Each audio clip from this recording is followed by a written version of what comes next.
Students, आज हम लोग क्लास 12 चैप्टर नंबर 1 के अंतर्गत ये हमारा 17वां लेक्चर है और आज हम लोग गॉस के नियम जो बोर्ड एग्जामिनेशन के लिए बहुत ही इम्पोर्टेंट है उस पर चर्चा करेंगे। गॉस का नियम, फ्लक्स के बारे में, इसके बारे में 16वां लेक्चर में हम लोग पढ़ चुके हैं। फ्लक्स क्या होता है? तो फ्लक्स जो होता है किसी पृष्ठ से विद्युत बल रेखाएं, जितनी बल रेखाएं लंबवत गुजरती है उसी को हम लोग कहते हैं विद्युत फ्लक्स। तो उसी से संबंधित उसी का एप्लीकेशन ये है और इसमें जो है गॉस के नियम के अनुसार यदि कोई पृष्ठ बंद हो यानी क्लोज हो, बंद पृष्ठ हो, तो इसके अंदर कोई आवेश हो, जितनी भी आवेश हो, तो इसमें जो संपूर्ण विद्युत फ्लक्स की जो संख्या होगी वो उसमें रखे हुए कुल आवेश का 1/ε टाइम्स होता है, 1/ε गुना होता है। अगर यहाँ Q आवेश रखा हो तो Q गुने 1/ε0 यानी Q/ε। अगर 2 चार्ज होता तो 2 × ε0। इसलिए जितना यहाँ चार्ज रखा है उसको हम लोग मल्टीप्लाई करते हैं 1/ε। और ε0 क्या है? ये निर्वात में विद्युतशीलता है, निर्वात में विद्युतशीलता है। अब जो है बंद पृष्ठ के अंदर जो कुल फ्लक्स है उस फ्लक्स के बारे में हम पढ़ना चाहेंगे।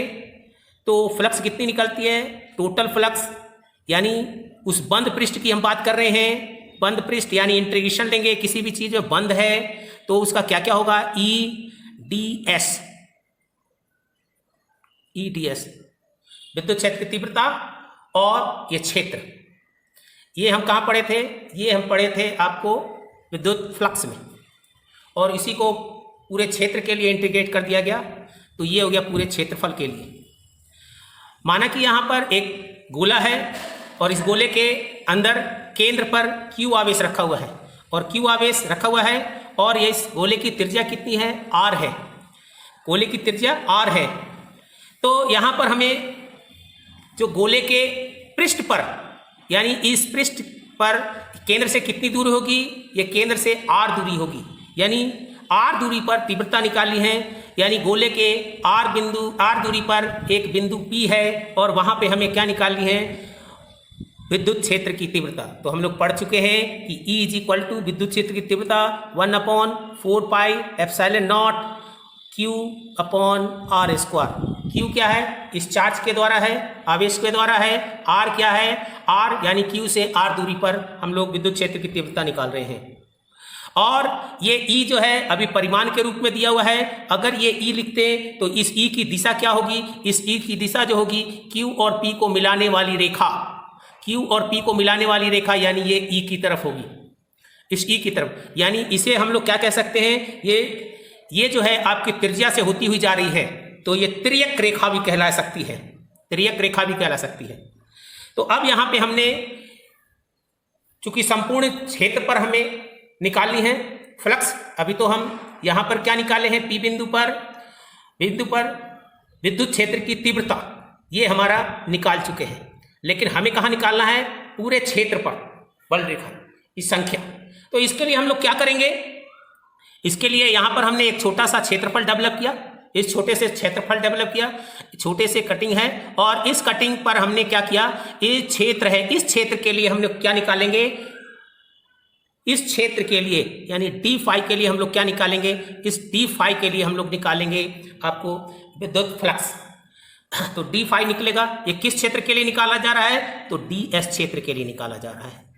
पहले हम ds क्षेत्र के लिए निकालेंगे, फिर हम पूरे क्षेत्र के लिए निकाल लेंगे।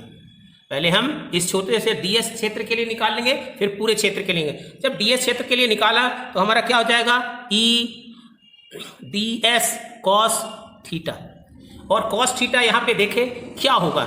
ये फ्लक्स तिर्यक रूप से जा रही है और E भी हमारी क्या है? तिर्यक रूप से है। ये दोनों एक ही डायरेक्शन में है, यानी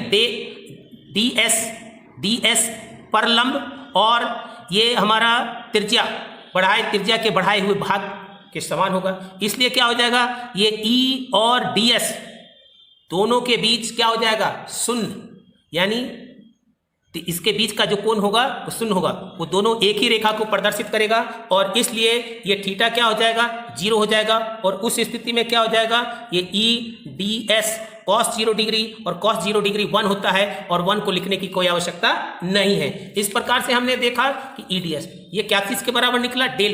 ये डेल इस क्षेत्र के लिए, इस क्षेत्र में, ये डीएस क्षेत्र में विद्युत फ्लक्स, लेकिन हमें तो पूरे में निकालना है तो डीएस के लिए निकाल लिए। लेकिन अभी हम इस पे क्या करते हैं, इस ई का मान रख देते हैं। ई का मान कितना है, 1/4 पाई एप्सिलॉन नॉट और क्यू अपॉन आर स्क्वायर, ये तो हमारा ई का मान हो गया।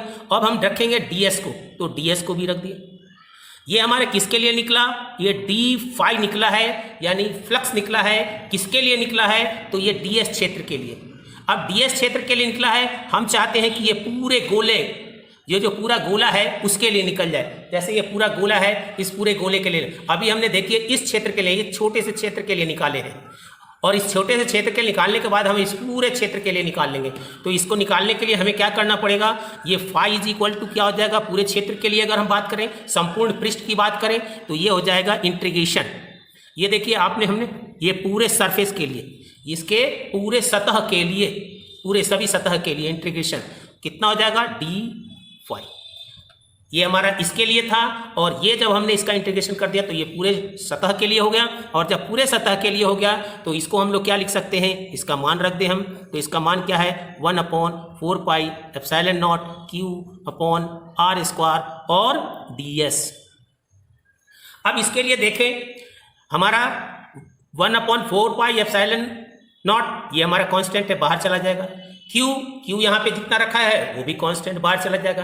ये आर भी क्या है, कांस्टेंट है, बाहर चला जाएगा। तो हमारा क्या हो जाएगा, 1/4 pi epsilon not Q upon are square और अब बच जाएगा हमारा डीएस। और ये डीएस यानी इस गोले का पृष्ठ, इस गोले का संपूर्ण पृष्ठ, और इस गोले का संपूर्ण पृष्ठ कितना होता है, इस गोले का जो कुल पृष्ठीय क्षेत्रफल होता है वो 4 पाई आर स्क्वायर, 4 पाई त्रिज्या का स्क्वायर। यानी इसकी जगह पे हम क्या लिख सकते हैं, इसकी जगह पे हम लिख सकते हैं आपको 4 पाई आर स्क्वायर। यहाँ त्रिज्या कितना है, स्मॉल आर। तो अब हमारा आंसर क्या हो जाएगा, ये हमारा हो गया 1/4 pi epsilon not Q upon are square और इंटू 4 पाई आर स्क्वायर।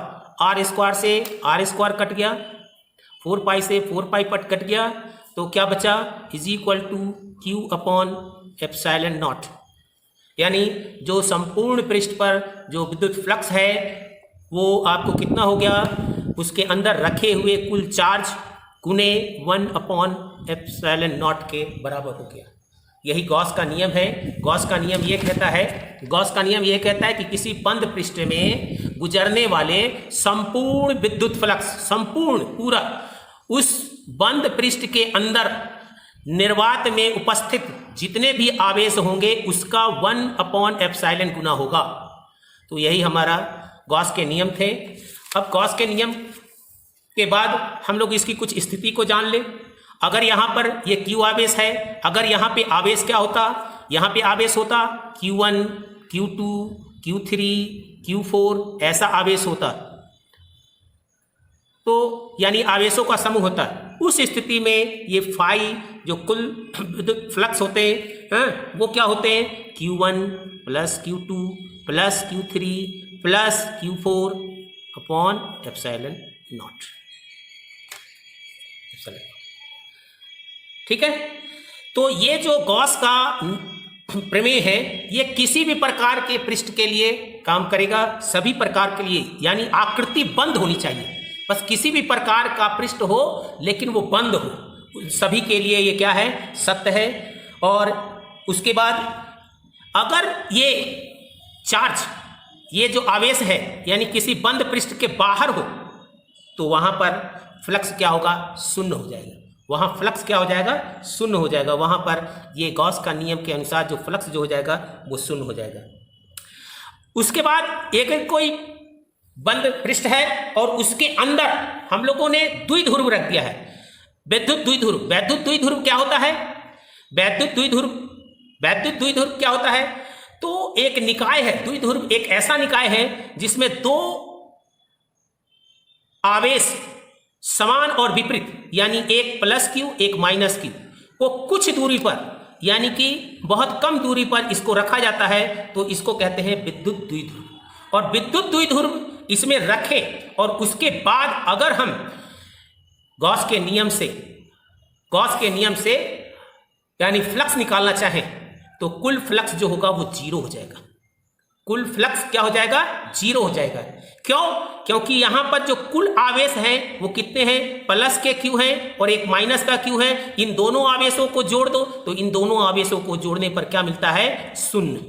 यानी इन दोनों के द्वारा यानी द्विध्रुव के द्वारा यहां पे किसी भी प्रकार का चार्ज नहीं है, किसी प्रकार का आवेश नहीं है।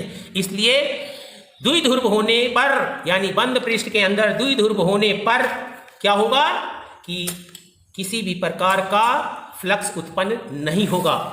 तो आई थिंक मैं समझता हूं कि आपको ये अच्छी तरह से समझ में आ गया होगा और मैं अपने नोट्स को भी प्रोवाइड करता हूं तो आप नोट्स भी देखें।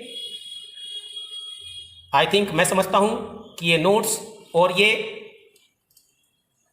मेरा समझाना आपको बहुत अच्छा लगा होगा और आप मेरे ब्राइट चैनल को सब्सक्राइब कीजिए, शेयर कीजिए।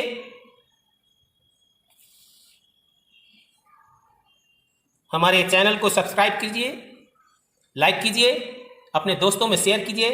थैंक यू, धन्यवाद।